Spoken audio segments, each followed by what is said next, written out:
Good afternoon மக்களே. நான் நாச்சால் from பெனவலன்ட் IAS academy. இன்னைக்கு நம்ம ரொம்ப ரொம்ப ஒரு முக்கியமான கண்டென்ட்டோட தான் வீடியோக்குள்ள போக போகிறோம். எல்லாருக்குமே தெரியும், எஸ்பிஐ கிளர்க் அண்ட் பிஓட நோட்டிஃபிகேஷன் வந்தாச்சு. ஸோ அதில் என்னங்க புது விஷயம் அப்படின்னு கேட்டிங்க அப்படின்னா, பிஓக்கு நிறைய சேஞ்சஸ் கொண்டு வந்திருக்காங்க இல்லையா? ஸோ பிஓட நோட்டிஃபிகேஷன் நீங்கள் எல்லாருமே ஒன்ஸ் கோ த்ரூ பண்ணியிருப்பீங்க. ஸோ அதில் என்னென்ன சேஞ்சஸ் கொண்டு வந்திருக்காங்க, எதுலெல்லாம் சேஞ்சஸ் இருக்குது, நம்ம எதுலெல்லாம் இன்னும் கான்சென்ட்ரேட் பண்ணி படிக்கணும் அப்படிங்கிறது தான் இந்த வீடியோ ஃபுல்லாக நம்ம பார்க்க போகிறோம். ஸோ அதுக்கு முன்னாடி எங்களோட சப்ஸ்கிரைபர்ஸ் எல்லாருக்குமே நான் நன்றி சொல்லிக்கிறேன். இனிமே சப்ஸ்கிரைப் பண்ண போற சப்ஸ்கிரைபர்ஸ்க்கும் ரொம்ப நன்றி. ஸோ நம்ம வீடியோக்குள்ள போகலாம்.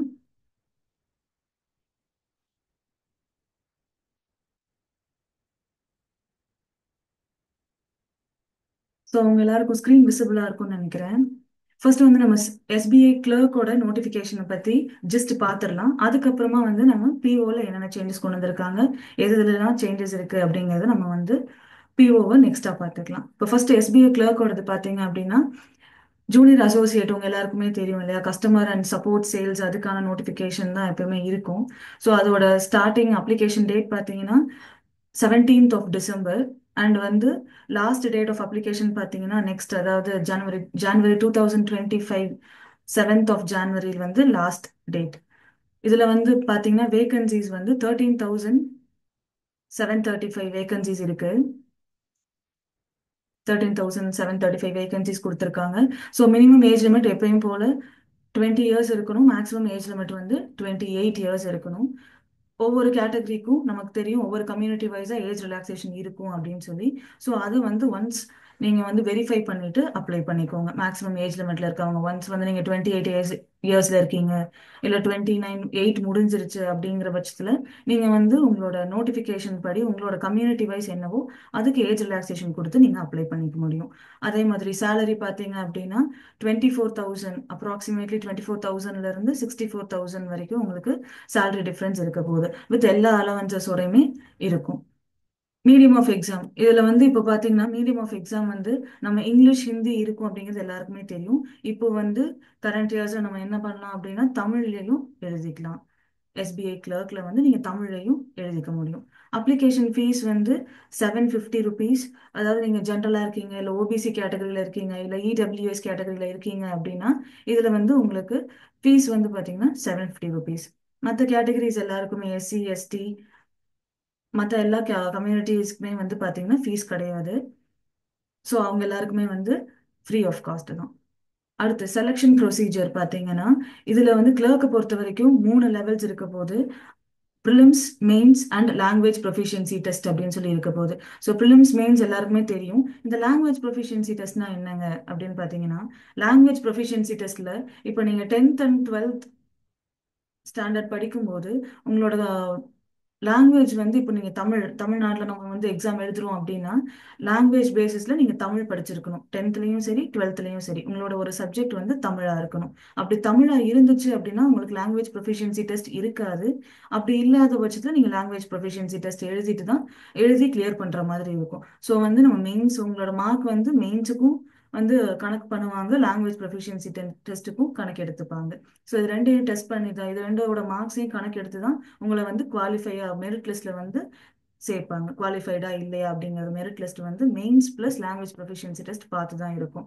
லாங்குவேஜ் ப்ரொஃபிஷியன்சி டெஸ்ட் எழுதாதவங்க எழுத வேண்டாம் அப்படிங்கிற கேட்டகரியில் இருக்கீங்கன்னா மெயின்ஸை நல்லா ஃபோக்கஸ் பண்ணி மார்க்ஸ் அதுல அதிகமாக எடுக்கிறதுக்கு பாருங்க. கட் ஆஃப் ஸ்கோர் எல்லாம் நல்லா வச்சுக்கணும் அதுல. ஏன்னா உங்களுக்கு லாங்குவேஜ் ப்ரொஃபிஷியன்சி டெஸ்ட் இருக்காது. யாருக்கு தமிழ் நீங்க 10th அண்ட் 12th உங்களோட சப்ஜெக்டா இருக்கு அப்படின்னா அவங்க லாங்குவேஜ் ப்ரொஃபிஷியன்சி டெஸ்ட் எழுத வேண்டியது இல்லை. ஸோ இப்போ அடுத்து பார்ப்போமா? ப்ரிலிம்ஸ் எக்ஸாம் பேட்டர்ன் நம்ம எல்லாருக்குமே தெரிஞ்சது தான். 3 செக்ஷன்ஸ் இருக்க போது. இங்கிலீஷ் லாங்குவேஜ், ஆப்டிடியூட், ரீசனிங், இது மூணுமே இருக்க போது. English language 30 questions for 30 marks. அதே மாதிரி numerical ability aptitude 35 questions for 35 marks. And ரீசனிங்ல பார்த்தீங்கன்னா 35 கொஸ்டின்ஸ் ஃபார் 35 மார்க்ஸ். ஸோ இது எல்லாத்துலேயுமே பார்த்தீங்கன்னா ஈச் செக்ஷன் 20 மினிட்ஸ் இருக்க போது. ஸோ டோட்டலாக 100 கொஸ்டின்ஸ், 100 மார்க்ஸ் ஃபார் 1 hour. இது நம்ம எல்லாருக்குமே தெரியும் இல்லையா? So this is for prelims. அடுத்தது நீங்க மெயின்ஸ் எக்ஸாம் பேட்டர்ன் எடுத்துக்கிட்டீங்க அப்படின்னா, மெயின்ஸ் எக்ஸாம் பேட்டர்ன்ல என்ன இருக்கும்? 4 செக்ஷன்ஸ் இருக்கும். நம்ம இங்கிலீஷ், ஆப்டி, ரீசனிங்கோட சேர்த்து அடிஷ்னலாக என்ன எழுதுவோம்? ரொம்ப முக்கியமான ஒன்று, general R financial awareness. So general awareness பார்த்தீங்கன்னா 50 கொஷின்ஸ் ஃபார் 50 மார்க்ஸ். அதே மாதிரி பார்த்தீங்கன்னா இங்கிலீஷ் வந்து 40 கொஷின்ஸ் ஃபார் 40 மார்க்ஸ். இது ரெண்டுமே வந்து உங்களுக்கு 35 minutes ஆஃப் டியூரேஷனில் இருக்க போகுது. ஆப்டிடியூட் பார்த்தீங்கன்னா 50 questions 50 marks. Reasoning and computer aptitude, ரீசனிங்கும் சரி கம்ப்யூட்டர் ஆப்டிடியூடும் சரி. இப்போ ரீசனிங் எடுத்துக்கிட்டிங்கன்னா ஒரு 40 கொஷின்ஸ் இருக்கும். அதில் கம்ப்யூட்டர் ஆப்டிடியூட் பார்த்தீங்கன்னா 10 கொஷின்ஸ் இருக்கும். அப்போ அதோட மார்க்ஸ் பார்த்தீங்கன்னா டோட்டலாக 60 மார்க்ஸ் இருக்கும் ஃபார் 45 மினிட்ஸ். ஆப்டிடியூடும் சரி ரீசனிங்கும் சரி 45 மார்க்ஸ் 45 மினிட்ஸ்க்கு நீங்கள் வந்து டெஸ்ட் எழுத போகிறீங்க. ஸோ டோட்டலாக இதோட டியூரேஷன் ஆஃப் எக்ஸாம் பார்த்தீங்கன்னா 2 hours 40 minutes. இதில் வந்து உங்களுக்கு 155 கொஷின்ஸ், சாரி, இங்கே வந்து உங்களுக்கு 190 கொஷின்ஸ் 155 கொஷின்ஸ் 200 மார்க்ஸுக்கு இருக்க போகுது. ஓகே, இங்கே வந்து 119 இருக்கு இல்லையா, 190 கொஷின்ஸ் தான், இது 200 மார்க்ஸ்க்கு இருக்கும். 190 questions 200 marks. Total exam duration பார்த்தீங்கன்னா 2 hours 40 minutes. இது வந்து எதுக்கானதுன்னு பார்த்தீங்கன்னா எஸ்பிஐ கிளர்க் ப்ரிலிம்ஸ் அண்ட் மெயின்ஸோடைய எக்ஸாம் பேட்டர்ன். நான் ஏற்கனவே சொன்ன மாதிரி லாங்குவேஜ் ப்ரொஃபிஷியன்சி டெஸ்ட் இருக்க போது லாங்குவேஜ் ப்ரொஃபிஷியன்சி எழுதுறவங்க மெயின்ஸ் அண்ட் லாங்குவேஜ் சேர்த்து தான் உங்களுக்கு வந்து மெரிட் லிஸ்ட்ல கணக்கு எடுப்பாங்க. மெயின்ஸ்ல வந்து உங்களுக்கு வந்து நீங்க லாங்குவேஜ் ப்ரொஃபிஷியன்சி டெஸ்ட் யாருக்கு இருக்காது, தமிழ் வந்து 10th and 12th நீங்க வந்து தமிழ் ஒரு சப்ஜெக்டா படிச்சிருக்கீங்க அப்படின்னா லாங்குவேஜ் ப்ரொஃபிஷியன்சி டெஸ்ட் தேவையில்லை. அப்படி இருக்கிறவங்க மெயின்ஸ் நல்லா அட்டம் கொடுக்குறோம். ஸோ அதை நீங்க ஃபோக்கஸ் பண்ணி படிங்க. இப்போ கம்மிங் நெக்ஸ்ட் பார்த்தீங்கன்னா நம்மளுக்கு வந்து எதிர்பாராத சில மாற்றங்கள், சில கவலைக்கிடமான மாற்றங்கள்னு கூட சொல்லலாம். எஸ்பிஐல வந்து பார்த்தீங்க அப்படின்னா இப்போ பிஓல நிறைய சேஞ்சஸ் கொண்டு வந்திருக்காங்க. ஸோ அதில் நம்ம என்னென்ன ஒன்று ஒன்றா பார்த்துருவோம். இப்போ எஸ்பிஐயோட பிஓல பார்த்தீங்க அப்படின்னா அப்ளிகேஷன் ஸ்டார்டிங் டேட் வந்து 27th of December. Application end ஆகிற date, last date of application பார்த்தீங்க அப்படின்னா ஜான் 2025ல 16th of January தான் லாஸ்ட் டேட்டோட அப்ளிகேஷன். மினிமம் ஏஜ் லிமிட் பார்த்தீங்கன்னா 21 years இருக்கணும். கிளர்க் அப்ளை பண்ணுறவங்க வந்து 20 years மினிமம் இருந்தால் போதும். பட் பிஓ அப்ளை பண்ணுறீங்க அப்படின்னா 21 years ஆவது மினிமமாக இருக்கணும். மேக்ஸிமம் ஏஜ் லிமிட் வந்து 30 years இருக்கு. இதே மாதிரி தான் கிளர்க் மாதிரி தான், கம்யூனிட்டி பேஸ்ட் வைஸாக வந்து நீங்கள் ஏஜ் ரிலாக்ஸேஷன் அப்ளை பண்ணி எழுதிக்க முடியும். அப்ளிகேஷன் ஃபீஸ் வந்து அதே மாதிரி கிளர்க் மாதிரியே தான் 750 உங்களுக்கு வந்து ருபீஸ் இருக்கும். 750 rupees for general, OBC, EWS வந்து உங்களுக்கு ஃபீஸ் இருக்கும். அதே மாதிரி மற்ற கேட்டகரியா இருக்கீங்க அப்படின்னா ஃபீஸ் கிடையாது, அவங்களுக்கு நில் ஃபீஸ் தான். நெக்ஸ்ட் செலெக்ஷன் ப்ரொசீஜர்னு எடுத்துக்கிட்டிங்கன்னா இதில் 3 ஃபேஸஸ் இருக்க போகுதுங்க. இதுதாங்க ரொம்ப முக்கியம். நம்ம வந்து ப்ரிலிம்ஸ் மெயின்ஸ் அப்படிங்கிறது நமக்கு வந்து தெரியும், காமனாக நம்ம எழுதக்கூடியது. அடுத்ததான் ஒன்று ஃபேஸ் 3ன்னு ஒன்று இருக்கும். அந்த ஃபேஸ் 3 பார்த்தீங்க அப்படின்னா ப்ரிலிம்ஸ் அண்ட் மெயின்ஸ் நமக்கு தெரியும், அதில் சில சேஞ்சஸ் இருக்குது. அது என்னென்ன சேஞ்சஸ் நம்ம பார்த்துடலாம். ஃபேஸ் 3ல பார்த்தீங்க அப்படின்னா சைக்கோமெட்ரிக் டெஸ்ட்னு ஒன்று இருக்குங்க. அதுக்கப்புறம் செகண்ட் லெவல் பார்த்தீங்கன்னா குரூப் எக்ஸசைஸ், அதாவது அந்த குரூப் எக்ஸசைஸ் நமக்கு தெரியும் இல்லையா, குரூப் டிஸ்கஷன்ஸ்லாம் இருக்கும்ல அது. தேர்ட் லெவல் பார்த்தீங்க அப்படின்னா இன்டர்வியூ. இது 3 தான் வந்து ஃபேஸ் 3ல இருக்க போகுது. So selection procedure for PO வந்து 3 லெவல்ஸ். அந்த 3வது லெவல்லையுமே 3 லெவல்ஸாக பிரிச்சிருப்பாங்க: psychometric test, group exercise and interview. So இப்போ அடுத்து போயிடலாமா. இப்போ அதில் முக்கியமானது பாருங்க, சேலரி வேகன்சிஸ். நமக்கு வந்து ரொம்ப கவலைக்கிடமா இருக்கக்கூடியது பார்த்தீங்கன்னா இந்த வேகன்சி தாங்க. வேகன்சி பார்த்தீங்கன்னா போன வருஷம் 2000 வேகன்சிஸ் இருந்துச்சு. இந்த வருஷம் பார்த்தீங்கன்னா இப்போ வரைக்கும் ஒரு 600 வேகன்சிஸ் கொடுத்துருக்காங்க. இது வந்து அப்டேட் ஆகிறதுக்கு சான்சஸ் இருக்கு. ஸோ நம்ம வந்து ஒரு அதிகமாக இதுக்கப்புறம் எக்ஸ்பெக்ட் பண்ணலாம். மேபி வேகன்சிஸில் வந்து உங்களுக்கு ரிவைஸ்டு வேகன்சிஸ் ரிலீஸ் பண்ணுவாங்க. இப்போதைக்கு நமக்கு வந்து கொடுத்துருக்கிறது 600 வேகன்சிஸ். இது கொஞ்சம் இன்க்ரீஸ் ஆகிறதுக்கும் வாய்ப்பு இருக்கு. நம்ம வெயிட் பண்ணி பார்ப்போம். ஸோ லாஸ்ட் இயர்ல பார்த்தீங்கன்னா 2000 அப்படியே டிராஸ்டிக்காக இந்த வருஷம் வந்து எதில் குறைஞ்சிருச்சு, 600 வரைக்கும் குறைஞ்சிருச்சு. இது கொஞ்சம் வந்து அதிகமாகிறதுக்கு வாய்ப்பு இருக்கு. நம்ம வெயிட் பண்ணி பார்ப்போம் எஸ்பிஐல என்ன சொல்றாங்கன்னு. இப்போ இந்த எஸ்பிஐ பிஓ வந்து இப்போ சேஞ்சஸ் கொண்டு வந்துட்டாங்க இல்லையா. ஃபர்ஸ்ட் ஆரம்ப கட்டம் யார் ஆரம்பிப்பாங்கன்னா சேஞ்சஸ் கொண்டு வரதுக்கு எஸ்பிஐ தான் ஸ்டார்ட் பண்ணுவாங்க. அதுக்கப்புறம் தான் ஐபிபிஎஸ் எல்லாம் எஸ்பிஐ பண்ண ஆரம்பிச்சோடனே ஐபிபிஎஸ்லாம் ஆரம்பிச்சிருவாங்க. ஸோ இதுக்கப்புறமும் பார்த்தீங்கன்னா இந்த வருஷத்தோட ஐபிபிஎஸ் கேலண்டர் வரும்போது ஐபிபிஎஸ்ல நிறைய சேஞ்சஸ் கொண்டு வரதுக்கான வாய்ப்புகள் இருக்கு. ஏன்னா எஸ்பிஐ மாத்திட்டாங்க இல்லையா. ஸோ இனி ஐபிபிஎஸ்ல கொண்டு வரதுக்கான வாய்ப்புகள் அதிகம் தான். நம்ம அதையும் எக்ஸ்பெக்ட் பண்ணி இனி ஃபோக்கஸ், அதையும் எக்ஸ்பெக்ட் பண்ணி நம்ம படிக்க ஆரம்பிக்க வேண்டியதான். சேஞ்சஸ் இருக்கும், அந்த சேஞ்சஸை அடாப்ட் பண்ணிக்கிறதுக்கு ஏற்ற மாதிரி நம்ம படிக்க ஆரம்பிச்சிட வேண்டியதான். ஸோ இதில் சேலரி பார்த்தீங்க அப்படின்னா இதுக்கு முன்னாடி ப்ரீவியஸ் இயரோட சேலரி பார்த்தீங்கன்னா 41,960 இதுதான் வந்து பேசிக் பேயா இருந்துச்சுங்க. இப்போ இந்த வருஷத்துல பார்த்தீங்க அப்படின்னா 48,480 rupees, அதாவது பேசிக் பேயோட சேலரி வந்து இன்க்ரீஸ் ஆயிருக்கு. இதுவே நீங்க ஜூனியர் மேனேஜ்மெண்ட் வந்து கிரேட் ஒன் அந்த கேட்டகரியில போறீங்க அப்படின்னா 48,480 அப்படிங்கிறது வந்து உங்களுக்கு ஸ்டார்டிங் சேலரி. அது வந்து உங்களுக்கு 85,000 வரைக்கும் வேரி ஆகும். இதே தான் இப்போ ரிவைஸ்டு சேலரியும் பார்த்தீங்கன்னா அதில் எந்த சேஞ்சும் கிடையாது. அதே தான் ஜூனியர் மேனேஜ்மெண்ட் கேட்டகரி கிரேட் ஒன்னுக்கு. இதுவே நீங்க வந்து மும்பைல போஸ்ட் ஆகுறீங்க அப்படின்னா வந்து அப்போ உங்களுக்கு சேலரியோட டீட்டெயில்ஸ் எதுவுமே கொடுக்கல. சிடிசி பொறுத்த வரைக்கும் மும்பைல போஸ்ட் ஆகும்போது சிடிசி பொறுத்த வரைக்கும் சேலரி பத்தின எந்த டீட்டெயில்ஸும் ப்ரீவியஸ் இயர்ல இல்ல. பட் இந்த வருஷம் பாத்தீங்க அப்படின்னா மும்பைல போஸ்டிங் ஆகுற பட்சத்துல 18.6 லேக்ஸ் 18.67 லேக்ஸ் பர் இயருக்கு கொடுக்குறாங்க.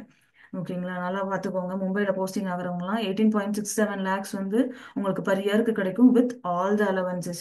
என்னென்ன அலவன்சஸ் இருக்கோ எல்லா அலவன்ஸோடையும் உங்களுக்கு 18.67 லேக்ஸ் பர் இயர் கிடைக்கும். இது வந்து சிடிசி சொல்றேங்க. ஓகேங்களா. இப்ப அடுத்துங்க நம்மளுக்கு முக்கியமான ஒரு விஷயம். இப்ப இங்கதான் நம்ம வந்து கவனிக்க வேண்டியது. ஏன்னா நமக்கு இதுதான் தேவை இல்லையா. ஃபர்ஸ்ட் நம்ம ப்ரிலிம்ஸ் கிளியர் பண்ணணும், அப்புறம் மெயின்ஸ் கிளியர் பண்ணணும், அதுக்கப்புறம் நம்ம எங்க போக போறோம், ஃபேஸ் 3 நம்ம 3 பார்த்தோம் இல்லையா. Psychometric test, group exercise and interview. So இப்போ ப்ரிலிம்ஸ்ல என்னங்க மாற்றம் கொண்டு வந்திருக்காங்க. நீங்க சேஞ்சுன்னு சொல்றீங்க. அப்ப என்னதான் சேஞ்ச் கொண்டு வந்திருக்காங்க அப்படின்னு நீங்க கேட்டீங்கன்னா, இப்போ ஃபர்ஸ்ட் நமக்கு தெரியும் எல்லாம் ப்ரிலிம்ஸ்ல வந்து நம்மளுக்கு 3 செக்ஷன் இருக்க போகுது. இங்கிலீஷ், ஆப்டி, ரீசனிங் நமக்கு தெரியும் 3 இருக்கும். அதுல என்னங்க சேஞ்ச் அப்படின்னு கேட்டீங்கன்னா, இப்போ இதுக்கு முன்னால நம்ம பாத்தீங்கன்னா இங்கிலீஷ் லாங்குவேஜ்ல 30 கொஸ்டின் 30 மார்க்ஸுக்கு வச்சுட்டு இருந்தாங்க இல்லையா. இப்போ நல்லா பாருங்க, 40 கொஸ்டின் இருக்கு. இங்கிலீஷ்ல பாருங்க 40 கொஸ்டின்ஸ் இருக்கு. முன்னாடி வந்து 30 கொஸ்டின் 30 மார்க்ஸுக்கு இருந்துச்சு. இப்போ அது 40 கொஸ்டின்ஸ் ஆக்கியிருக்காங்க. அதே மாதிரி ஆப்டிடியூட்ல பாத்தீங்க அப்படின்னா 35 கொஸ்டின் 35 மார்க்ஸுக்கு இருந்துச்சு. இப்போ அதே மாதிரி ரீசனிங்கும் 35 கொஸ்டின் 35 மார்க்ஸுக்கு இருந்துச்சு. ஆனா இப்போ அதே என்ன பண்ணிட்டாங்க, ஆப்டிடியூட் ரீசனிங் எல்லாம் சேர்த்து ஆப்டிடியூட் வந்து 30 கொஸ்டின், ரீசனிங் வந்து 30 கொஸ்டின் ஆக்கிட்டாங்க. எதுல வெயிட்டேஜ் அதிகமா கொடுத்துட்டாங்க, இங்கிலீஷ் வந்து வெயிட்டேஜ் அதிகமாக இருக்கிறது.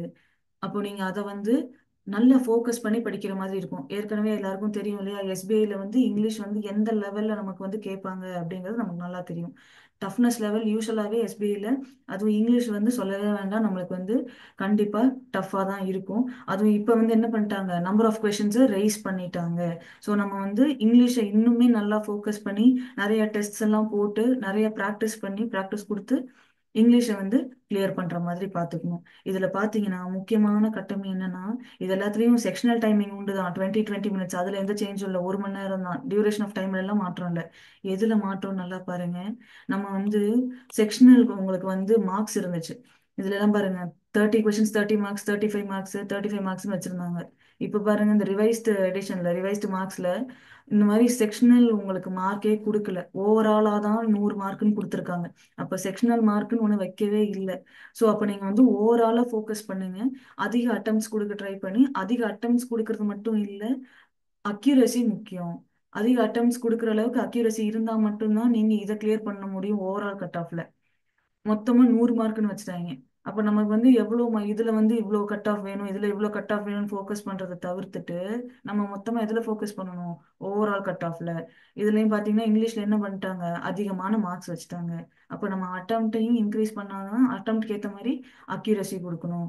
நான் இப்ப அட்டம்ப்ட்ல வந்து 100 மார்க்குக்கு நான் எக்ஸாம் எழுதுறேன், 100 கொஸ்டினுக்கு நான் எழுதுறேன் அப்படின்னா 100 கொஸ்டின் நான் வந்து இப்போ 70 கொஸ்டின் போடுறேன்னா குறைஞ்சபட்சம் நீங்க எவ்வளவாவது நீங்க வந்து அக்யூரஸியா போட்டிருக்கணும். ஒரு 65ல இருந்து 68ஆவது நான் அக்யூரஸியோட போட்டிருந்தா மட்டும்தான் நீங்க வந்து அந்த எக்ஸாமை கிளியர் பண்ண முடியும். ஏன்னா நமக்கு இங்க என்ன தேவை, ஓவரால் கட் ஆஃப் தான் தேவை. நீங்க 100க்கு 100 எடுக்கணும் அப்படின்றது இல்ல. 100க்கு நான் 70 போட்டா கூட 70ஐயும் நான் கிராக் பண்ற மாதிரி வச்சுக்கணும். இப்ப மத்தபடி டியூரேஷன் தான் உங்களுக்கு ஒரு மாற்றம் இல்லைங்க. 20 நிமிஷம் தான் எல்லா செக்ஷனுக்கும். 20 நிமிஷம் தான். டோட்டல் டியூரேஷன் வந்து 1 மணி நேரம் தான். ஸோ இதுதான் என்னதுங்க, ப்ரிலிம்ஸோடைய எக்ஸாம் பேட்டர்ன். அடுத்தது பார்த்தீங்க அப்படின்னா மெயின்ஸோடைய எக்ஸாம் பேட்டர்ன். மெயின்ஸோட எக்ஸாம் பேட்டர்ன் பாருங்க. ஏற்கனவே நமக்கு தெரிஞ்ச மாதிரி இங்கிலீஷ் நம்ம 4 செக்ஷன் இருக்க போகுது. English, data analysis and interpretation, reasoning and computer aptitude, general economy and banking awareness. இது நமக்கு தெரியும். இதுதான் அந்த 4 செக்ஷன்ஸ் இருக்க போகுது. முன்னாடிலாம் எப்படி கேட்டுட்டு இருந்தாங்க, 35 கொஸ்டின் 40 மார்க்ஸுக்கு. அதே மாதிரி 40 கொஸ்டின் 50 மார்க்ஸுக்கு. ரீசனிங் எடுத்துக்கிட்டிங்கன்னா 50 கொஸ்டின்ஸ் 60 மார்க்ஸுக்கு. ஜென்ரல் அவேர்னஸ் அதாவது பேங்கிங் அவேர்னஸ் பார்த்தீங்கன்னா 50 கொஸ்டின்ஸ் 50 மார்க்ஸுக்கு இருந்துச்சு. ஸோ டோட்டலாக வந்து உங்களுக்கு 155 கொஸ்டின்ஸுங்க. ஓகேங்களா, இங்கே 155 கொஸ்டின்ஸ், 175 கிடையாது. 155 கொஸ்டின்ஸ் 200 மார்க்ஸுக்கு நீங்கள் எழுதிட்டு இருந்தீங்க. சரிங்களா. இப்போ ரிவைஸ்ட்ல பாருங்க, அப்டேட்டடா என்ன பண்ணியிருக்காங்கன்னு. இங்கிலீஷ்ல வந்து முன்னாடி எப்படி இருந்துச்சு, 35 கொஷின்ஸ் இருந்துச்சு. இப்போ இங்கிலீஷ்க்கு பாருங்க எவ்வளவு கொடுத்துருக்காங்க, 40 கொஷின்ஸ். ஆனா மார்க் நல்லா பாருங்க, மார்க்கோட வேரியேஷன் பாருங்க, 35 கொஷின் கொடுத்தே 40 மார்க்ஸ் வச்சிருந்தாங்க. இங்க பாருங்க 40 கொஷின்ஸ் கொடுத்து எவ்வளவு மார்க் தான் வச்சிருக்காங்க, 20 மார்க்ஸ் தான் வச்சிருக்காங்க. அப்போ ஒரு கொஷனுக்கு எவ்வளவு மார்க்ஸ் தான் வெயிட்டேஜ், 0.5 தான் வெயிட்டேஜ். அப்போ 40 கொஷின்ஸ் வந்து 20 மார்க்ஸ் தான். அப்படின்னா ஒரு கொஷனுக்கு எவ்வளவு, 0.5 தான் வெயிட்டேஜ் கொடுக்க போறாங்க. நான் வந்து கொஷின்ஸே அதிகமாக்கி மார்க்ஸ் என்ன பண்ணிட்டாங்க, குறைச்சிட்டாங்க. அப்போ நம்ம என்ன பண்ணணும், இதுல வந்து இன்னுமே நான் நல்லா ஃபோக்கஸ் பண்ணி அட்டம்ப்ட்ஸ் வந்து நான் இதுல நல்லா அட்டம் கொடுக்கணும் அப்படிங்கறத தாண்டி எல்லாத்துலயும் நல்லா அட்டம் கொடுக்கணும். இங்கிலீஷும் இன்னும் கொஞ்சம் ஃபோக்கஸ் பண்ணி படிங்க. எஸ்பிஐ பிஓ ஏற்கனவே நமக்கு தெரியும் எந்த லெவல் டஃப்னஸ்ல இருக்கும் அப்படின்னு.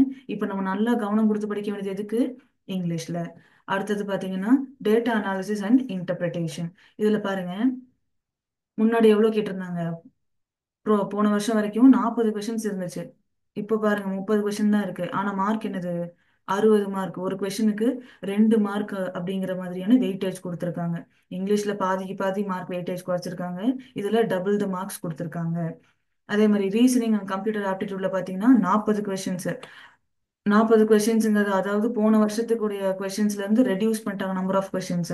ஆனா மார்க்ஸ் பாத்தீங்கன்னா 60 வச்சிருக்காங்க. ஒரு கொஷனுக்கு 1.5 அப்படிங்கிற மாதிரியான வெயிட்டேஜ் கொடுத்துருக்காங்க. இது கூட என்னவும் இருக்கும், ரீசனிங் மட்டும் இல்ல, கம்ப்யூட்டர் அவேர்னஸும் இருக்க போகுது. அப்போ ஒரு கொஷனுக்கு 1.5 மார்க்ஸ் அப்படிங்கிற வெயிட்டேஜ் கணக்குல 60 மார்க்ஸ் டோட்டலா அந்த செக்ஷனுக்கு. இங்க பாருங்க நம்மளோட முக்கியமான ஏரியா என்ன அப்படின்னு பாத்தீங்கன்னா இந்த பேங்கிங் அவேர்னஸ்ங்க. இந்த பேங்கிங் அவேர்னஸ்ல 50 கொஷின்ஸ் 50 மார்க்ஸ் கேட்டுட்டு இருந்தாங்க. இப்ப பாருங்க வெயிட்டேஜ் எதுக்கு அதிகமா கொடுத்தாங்க, மெயின்ஸ் பொறுத்த வரைக்கும் 60 கொஷின்ஸ் வந்து பேங்கிங் அவேர்னஸ் ஏகபோகமா இன்க்ரீஸ் பண்ணிட்டாங்க. அப்ப 60 கொஷின்ஸ் வந்து நீங்க 60 மார்க்ஸுக்கு எழுதணும். அப்ப எந்த அளவுக்கு நம்ம ஏற்கனவே வந்து ஜென்ரல் அவேர்னஸ் கரண்ட் அஃபேர்ஸ் நல்லா வந்து டெப்தா தான் படிக்கிற மாதிரி இருக்கும். இன்னுமே நம்ம வந்து நல்லா ஃபோக்கஸ் பண்ணி இன்னும் டெப்தா படிச்சா மட்டும்தான் இந்த செக்ஷனை கிளியர் பண்ண முடியும். ஓரளவுக்காவது நம்ம கிளியர் பண்ணணும் அப்படின்னா, நீ இப்போ 60 கொஷின்ஸ் இருக்குன்னா முன்னாடி நம்ம 50 கொஷின்ஸ்க்கு அட்லீஸ்ட் ஒரு 42ல இருந்து 45 கொஷினாவது நம்ம போட்டிருக்கணும். அப்படின்னா அந்த செக்ஷனுடைய கட் ஆஃப் நம்ம கிளியர் பண்ண முடியும் இல்லையா. இப்போ இதுல பாத்தீங்க அப்படின்னா அந்த செக்ஷனுக்கு ஒரு நல்ல ஒரு உங்களுக்கு ஓவரால் கட் ஆஃப் பொறுத்த வரைக்கும் நீங்க ஜென்ரல் அவேர்னஸ் அதாவது பேங்கிங் அவேர்னஸ்ல நீங்க 50 கொஷின்ஸ்க்கு ஒரு 42 45 எல்லாம் போட்டிருந்தீங்கன்னா உங்களுக்கு ஓவரால் கட் ஆஃப்ல பூஸ்டப் பண்ணி கொடுக்குறதே அதுதான். இப்பயுமே அதே தான், 60 கொஷின்ஸ் கேட்டிருக்காங்க, 60 மார்க்ஸ் இருக்கு. அப்போ இதுல வந்து நீங்க 60 கொஷின்ஸ்ல குறைஞ்சபட்சம் 52ல இருந்து 55ஆவது நீங்க எய்ம் பண்ணி போடணும். அப்படி போட்டாதான் ஓவரால் கட் ஆஃப்ல உங்களுக்கு வந்து பூஸ்டப் பண்ணி கொடுக்கும்.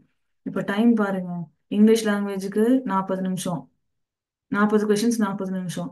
டேட்டா அனாலிசிஸ் அண்ட் இன்டர்பிரிட்டேஷன்ல 30 கொஷின்ஸ்க்கு 45 நிமிஷம். ரீசனிங் பொறுத்த வரைக்கும் 40 கொஷின்ஸ் வந்து 50 நிமிஷம். பேங்கிங் அவேர்னஸ்ல 60 கொஷின்ஸ் வந்து 45 நிமிஷம். ஓகே, ரீசனிங்ல 40 கொஷின்ஸ் 50 நிமிஷம். Data analysis and interpretation 30 question 45 நிமிஷம். இதுல பேங்கிங் அவேர்னஸ்ல என்ன ஆச்சு, நம்பர் ஆஃப் கொஷின்ஸ் இன்க்ரீஸ் பண்ணிட்டாங்க, அதே 45 நிமிஷம் தான். ஸோ டோட்டலாக நீங்கள் வந்து 170 கொஷின்ஸை 200 மார்க்ஸுக்கு 3 மணி நேரம் எக்ஸாம் எழுத போறீங்க. முன்னாடி வந்து உங்களுக்கு கொஷின்ஸ் பாருங்க, நம்பர் ஆஃப் கொஷின்ஸ் டோட்டலாக 155 இருந்தது, இங்கே 155. ஓகே, நோட் பண்ணிக்கோங்க, 155. 155 கொஷின்ஸ் வந்து 200 மார்க்ஸ்க்கு எழுதிட்டு இருந்தோம். இப்போ அதுல இருந்து பாருங்க அப்படியே 170 கொஷின்ஸாக மாத்திட்டாங்க. அப்போ 170 கொஷின்ஸும் அதே 200 மார்க்ஸ்க்கு தான் எழுத போறீங்க. டைம் டியூரேஷனும் அதே தான், 3 மணி நேரம் தான். ஓகே, அதுல எந்த சேஞ்சும் இல்லை. நம்பர் ஆஃப் கொஷின்ஸ் மட்டும் என்ன பண்ணிட்டான், இங்கிலீஷ்லயும் ஜென்ரல் அவேர்னஸ்லயும் இன்க்ரீஸ் பண்ணிட்டாங்க, மற்ற ரெண்டுத்துலயும் குறைச்சி விட்டாங்க. இதுல டேட்டா அனாலிசிஸ் இன்டர்பிரிட்டேஷன்லயும் ரீசனிங்லயும் மார்க்ஸ் அப்படியே, சாரி, நம்பர் ஆஃப் கொஷின்ஸ் வந்து குறைச்சாச்சு. இப்போ அடுத்து பாருங்க, டிஸ்கிரிப்டிவ் பேப்பருங்க. டிஸ்கிரிப்டிவ் பேப்பர்ல எத்தனை நாள் நம்ம லெட்டர் ரைட்டிங் எஸ்ஏ ரைட்டிங்கும் ஓரளவு படிச்சு நம்ம வந்து ஏதோ முட்டி மோதி நம்ம ஓரளவுக்கு கிளியர் ஆகி இதுதான்ப்பா பேட்டர்னு அப்படின்னு சொல்லி ரெடி ஆகி எழுதிட்டு இருந்தோம். இப்போ என்ன பண்ணிட்டாங்க, இந்த லெட்டர் ரைட்டிங் அண்ட் எஸ்ஏ வந்து உங்களுக்கு எத்தனை மார்க்ஸ்க்கு இருந்துச்சு, letter writing 10 marks, SA writing 15 மார்க்ஸ்க்கு வச்சிருந்தாங்க. மொத்தமா 25 மார்க்ஸ்க்கு எழுதிட்டு இருந்தோம் இல்லையா. இப்ப பாருங்க ரிவைஸ்ல என்ன பண்ணிருக்காங்க, இதையே வந்து உங்களுக்கு ஒரு 4 செக்ஷனா பிரிச்சுட்டாங்க. கம்யூனிகேஷன் ஸ்கில்ஸ் அப்படின்னு சொல்லி உங்களுக்கு ஒரு இமெயில்ஸ் அப்படின்னு சொல்லி ஒரு செக்ஷனா வச்சிருக்காங்க. அடுத்தது ரிப்போர்ட்ஸ் ஒன்று எழுதணும். அடுத்தது சிச்சுவேஷன் அனாலிசிஸ், ஒரு சுச்சுவேஷன் கொடுத்துருவாங்க, அது உங்க பாயிண்ட் ஆஃப் வியூ நீங்க எப்படி அனலைஸ் பண்ணி நீங்க அதை வந்து சார்ட் அவுட் பண்ணுவீங்க அப்படிங்கிறது தான் அது சிச்சுவேஷன் அனாலிசிஸ். ப்ரிசைஸ் ரைட்டிங், ஒரு சம்மரி, ஒரு ஸ்டோரி ஏதாவது ஒன்று இருக்கு, அதை நான் வந்து கட் அண்ட் ரைட்டா வந்து நான் வந்து எப்படி எழுதுவேன் அப்படிங்கிறது தான் ப்ரிசைஸ் ரைட்டிங். இது என்ன இருக்கணும், கிராமட்டிக்கல் எரர் இருக்கக்கூடாது. நான் வந்து அதை கரெக்டா கிராமரோட கான்டெக்சுவல் எரர் இல்லாமல் எழுதணும். இது எல்லாமே இப்போ எழுதணுங்க. இமெயில் நம்ம பார்க்கணும், ரிப்போர்ட்டையும் நம்ம வந்து கவனம் கொடுத்து நம்ம இந்த டிஸ்கிரிப்டிவ் பேப்பருக்கு கண்டிப்பா என்ன பண்ணணும், டைம் ஸ்பெண்ட் பண்ணியே ஆகணும். நம்ம வந்து எஸ்ஏ ரைட்டிங், லெட்டர் ரைட்டிங் ஏற்கனவே வந்து நம்ம ஓரளவுக்கு காமன் டாபிக்ஸ் எல்லாம் எடுத்து நம்ம பார்த்துட்டு இருந்திருப்போம். ஓரளவு நம்ம அந்தந்த பாயிண்ட்ஸ் எல்லாம் கலெக்ட் பண்ணி வச்சிருந்திருப்போம். இப்போ அதெல்லாம் இல்லாம அதெல்லாத்தையும் தூக்கி சேஞ்ச் பண்ணிட்டு உங்களுக்கு என்ன மாத்திட்டாங்க, இந்த இமெயில்ஸ் ரிப்போர்ட்ஸ் எல்லாம் மாத்திட்டாங்க. அப்போ இதுக்கு நம்ம என்ன பண்ணணும், அடாப்ட் பண்ணி இது நம்ம தனியா கவனம் கொடுத்து இனி படிச்சே ஆகணும். டிஸ்கிரிப்டிவ் பேப்பருக்கு, அந்த டிஸ்கிரிப்டிவ் பேப்பருக்கு ஹோலா பாருங்க 50 மார்க்ஸ் வச்சிருக்காங்க. அப்போ 50 மார்க்ஸுக்கு டைம் எவ்வளவே தான், 30 நிமிஷம். அதே 30 நிமிஷம் தான். ஏற்கனவே லெட்டர் ரைட்டிங், எஸ்ஏ ரைட்டிங் நம்ம என்ன டைம் தான் எழுதிட்டு இருந்தோம், 30 நிமிஷத்து தான் எழுதிட்டு இருந்தோம். ஆனா 25 மார்க்ஸுக்கு எழுதிட்டு இருந்தோம்.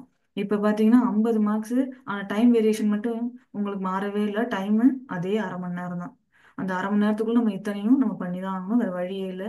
ஸோ அதுக்கேற்ற மாதிரி நம்ம அடாப்ட் ஆகி இதுக்கு நம்ம கண்டிப்பா டிஸ்கிரிப்டிவ் பேப்பருக்கு ஒரு டைம் ஒதுக்கி படிச்சுதாங்க ஆகணும், வேற வழியே கிடையாது. ஓகேங்களா? இப்போ நம்ம பார்த்தது என்னது, phase 1 phase 2, அதாவது ப்ரிலிம்ஸ் அண்ட் மெயின்ஸ் உடைய எக்ஸாம் பேட்டர்ன் சேஞ்சஸ் என்னன்னு பார்த்துட்டோம். அடுத்து பாருங்க phase 3ல. நம்ம தான் phase 3ல பார்த்தோம் இல்லையா, அதுலயே 3 செக்ஷன்ஸ் இருக்குன்னு சொல்லிட்டு. phase 3ல வந்து கிளியர் பண்றதுக்கு பார்த்தீங்கன்னா psychometric test, group exercise, personal interview, இது மூணுமே இருக்க போகுதுங்க.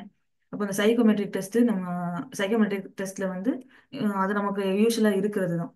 அடுத்தது வந்து பார்த்தீங்கன்னா group exercise, personal interview. Group எக்ஸசைஸ்க்கு ஒரு 20 மார்க்ஸ் அலாட் பண்ணுவாங்க. அதே மாதிரி ஒரு இன்டர்வியூ பார்த்தீங்கன்னா 30 மார்க்ஸ் அலாட் பண்ணுவாங்க. இது ரெண்டும் சேர்த்து டோட்டலாக பார்த்தீங்கன்னா ஒரு 50 மார்க்ஸுக்கு கொடுக்க போறாங்க.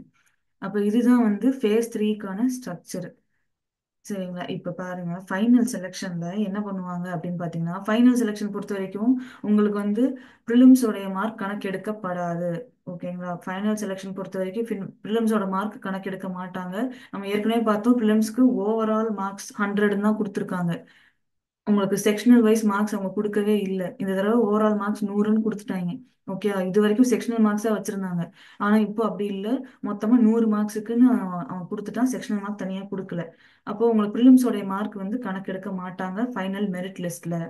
எதை தான் கணக்கெடுக்க போறாங்க அப்படின்னா, உங்களுக்கு மெயின்ஸ் ரைட்டிங் இருக்கு இல்லையா, மெயின்ஸ்ல வந்து நம்ம அந்த 4 செக்ஷன் டோட்டலா வந்து 200 மார்க்ஸ் பிளஸ் அந்த டிஸ்கிரிப்டிவ் பேப்பர் 50 மார்க்ஸ், டோட்டலா அந்த 250 மார்க்ஸுக்கு நம்ம வந்து மெயின்ஸ் எழுதியிருப்போம். அதையும் அதே மாதிரி இப்போ phase 3ல உள்ள நம்ம மார்க்ஸையும் கணக்கெடுப்பாங்க. phase 3ல பார்த்தீங்கன்னா குரூப் எக்ஸசைஸ் அண்ட் இன்டர்வியூ 50 மார்க்ஸுக்கு நம்ம வந்து அட்டன் பண்ணியிருப்போமா, அதை தான் இது ரெண்டையும் தான் எதுக்கு எடுப்பாங்க, ஃபைனல் மெரிட் லிஸ்ட்டுக்கு எடுக்க போறாங்க. ஸோ டோட்டலா நீங்க எவ்வளோ மார்க்ஸ் எழுதியிருப்பீங்க, மெயின்ஸ் எக்ஸாம் வந்து ஒரு 250 மார்க்ஸ், அதாவது உங்களுக்கு மற்ற செக்ஷன்ஸ் பிளஸ் டிஸ்கிரிப்டிவ் பேப்பர்லாம் சேர்த்தா ஒரு 250 மார்க்ஸுக்கு எழுதிருப்போம். அதே மாதிரி குரூப் எக்ஸசைஸ் அண்ட் இன்டர்வியூ பார்த்தீங்கன்னா ஒரு 50 மார்க்ஸ்க்கு எழுதிருப்போம். மொத்தமா எவ்வளோ மார்க்ஸ்க்கு எழுதிருப்போம், 300 மார்க்ஸுக்கு எழுதிருப்போம். இது என்ன பண்ணுவாங்கன்னா இப்ப நார்மலைஸ் பண்ணுவாங்க. நார்மலைஸ் பண்றது மெயின்ஸ் எக்ஸாம் 250 மார்க்ஸ்ல இருந்து 75 மார்க்ஸுக்கு நார்மலைஸ் பண்ணுவாங்க. மெயின்ஸ் எக்ஸாம்ல எதை கணக்கு எடுப்பாங்க, டிஸ்கிரிப்டிவ் பேப்பரும் கணக்குல எடுக்கப்படும். ஓகேங்களா? அதோட ஸ்கோரும் கண்டிப்பா பார்ப்பாங்க.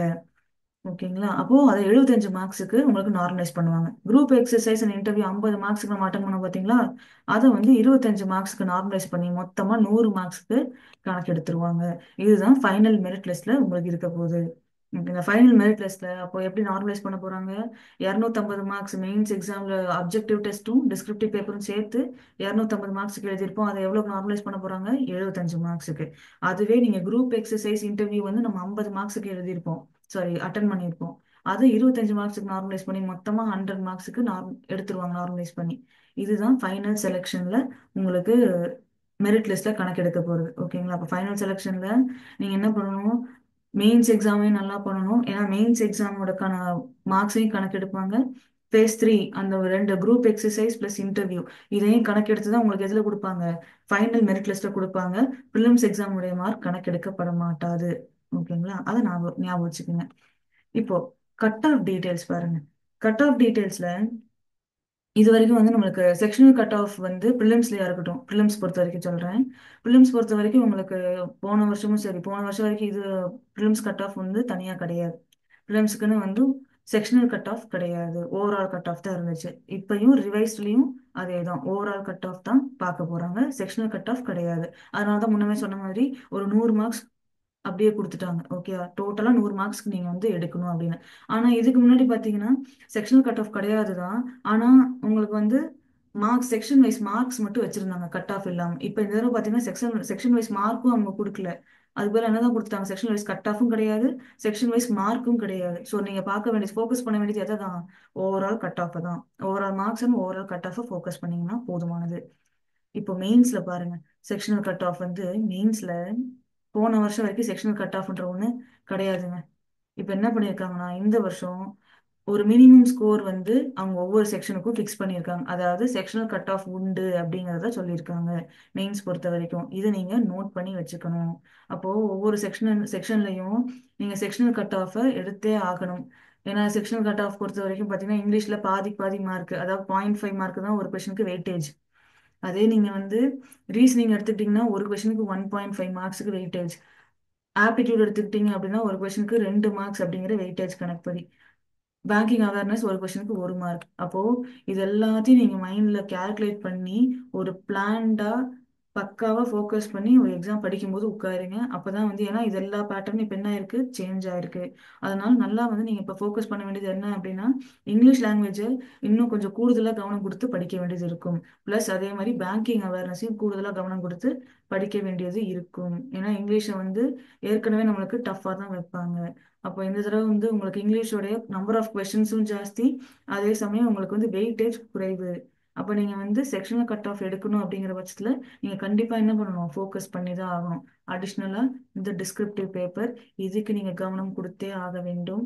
நீங்கள் வந்து ஏன்னா நம்ம இதுக்கு வரைக்கும் எஸ்ஏ அண்ட் லெட்டர் ரைட்டிங் வந்து ஓரளவுக்கு நம்ம வந்து ஸ்டடி ஆகி ரெடி ஆயிருப்போம். ஆனால் இப்போ வந்து புதுசாக ஒன்று உள்ள இன்ட்ரடியூஸ் பண்ணியிருக்காங்க, இதுக்கு நம்ம அடாப்ட் ஆகி ரெடி ஆயிடணுங்க. சரியா?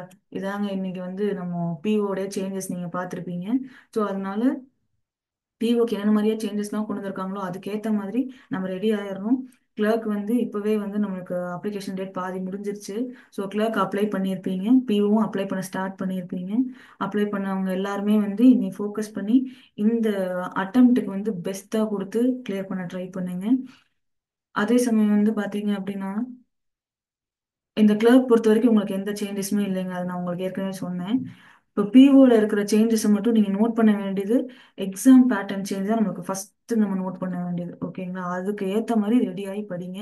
ப்ரிலிம்ஸு, அதுக்கப்புறம் மெயின்ஸ், அதுக்கப்புறம் ஃபேஸ் 3ல உங்களுக்கு என்ன இருப்போது, psychometry test, group exercise and interview. அதனால ஃபைனல் மெரிட் லிஸ்ட்டுக்கு இதை உங்களுக்கு நார்மலைஸ் பண்ணி 100 மார்க்ஸ்க்கு தான் வைக்க போறாங்க. அப்போ செக்ஷனல் கட் ஆஃபும் இருக்கு மெயின்ஸை பொறுத்த வரைக்கும். ப்ரிலிம்ஸ்க்கு செக்ஷனல் கட் ஆஃப் கிடையாதுங்க. ஓகேங்களா?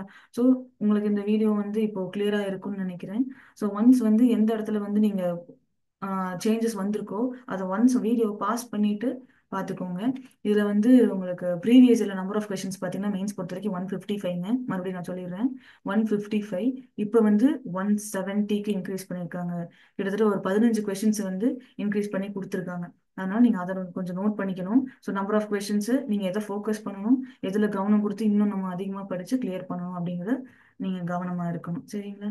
ஸோ இந்த வீடியோ வந்து உங்களுக்கு கிளியராக இருக்கும்னு நினைக்கிறேன். எந்த இடத்துல உங்களுக்கு இன்னும் கிளாரிட்டி தேவைப்படுதோ ஒன்ஸ் அந்த வீடியோவை பாஸ் பண்ணி நீங்கள் வந்து நோட் பண்ணி வச்சுக்கோங்க. ஓகேங்களா? ஸோ இன்னைக்கு கண்டென்ட் அவ்வளோதாங்க. உங்களுக்கு இந்த வீடியோ வந்து கிளியராக புரிஞ்சிருக்கும்னு நினைக்கிறேன். ஸோ அந்த வீடியோவை எந்த இடத்துல உங்களுக்கு சேஞ்சஸ் வேணும், எதை வந்து நீங்கள் ஃபோக்கஸ் பண்ணணும்னு நினைக்கிறீங்களோ அது ஒன்ஸ் வந்து இந்த வீடியோவை பாஸ் பண்ணி பாருங்க.